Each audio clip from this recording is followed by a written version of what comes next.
So Raja Saab ఒక గంగాదేవి పాత్ర గంగాదేవి నానమ్మ గంగాదేవి పాత్ర ఆమె ఉంది కదా. ఓకే, సంజయ్ దత్త ఎట్లా ఉంది? సంజయ్ దత్త అంటే జీవితాన్ని కోల్పోయినటువంటి పాత్ర సంజీవ్ దత్త చేశారు. ఒక జీవితాన్ని నిత్య జీవితంలో కోల్పోయినటువంటి పాత్ర సంజయ్ దత్త చేశారు. ఈ సంజయ్ దత్త కూడా అంత గ్రాఫిక్స్ ని పెట్టి చేయడం వల్ల ప్రేక్షకుడు కొంచెం ఆయన అనిపిస్తుంది. కానీ మూవీ మాత్రం చాలా నెక్స్ట్ లెవెల్. ప్రభాస్ గారి యొక్క యంగ్ లుక్ మాత్రం నెక్స్ట్ లెవెల్. ముగ్గురు హీరోయిన్లు నేను ఎప్పుడు నిత్య జీవితంలో ప్రభాస్ గారు ఎలా ఉంటారు ఆ సీన్ అదే కదా. నిత్య జీవితంలో ప్రభాస్ గారు అంటే ఇప్పుడు క్యూ కడతారు ప్రభాస్ గారికి. ఇప్పుడు అట్లా కాదు, స్టోరీ కొత్తదనం ఏం లేదు, పాత స్టోరీ రొటీన్ స్టోరీ అంటున్నారు. ఇక్కడ ఏంటంటే ఒక రాజు యొక్క జీవిత చరిత్ర, గతంలో మన దేశాలని పరిపాలించిన అదే చాలా మంది క్యాచ్ చేయలేరు ఆ పదాన్ని. నేను క్యాచ్ చేసానికి చెప్పగలుగుతున్నాను. ఒక నిత్య జీవితంలో రాజు యొక్క పాత్ర జీవిత చరిత్రని ఈ రాజసాబ్.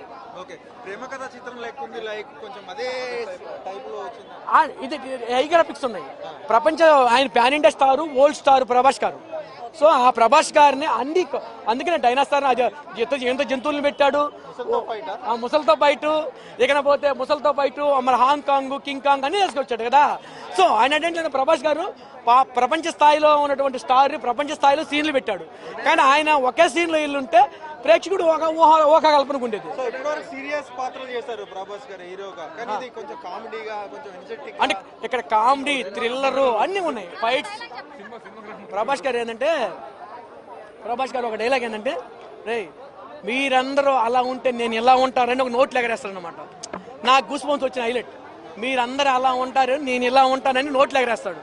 ఇది సంక్రాంతికి మాత్రం ఇది ఆఖరి యాస్టేజ్ ఆంధ్రాలో సూట్ అవుతుంది ఇది.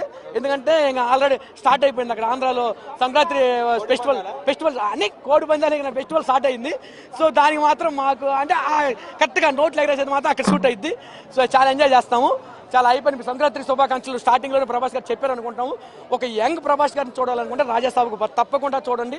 ప్రతి ఒక్కరు ఫ్యాన్స్కి మాత్రం బూస్ట్ అప్ ఇచ్చినట్టే ఉంది. So thank you. ఇట్లా మీ పెట్టుతారు. Thank you. నమస్తే.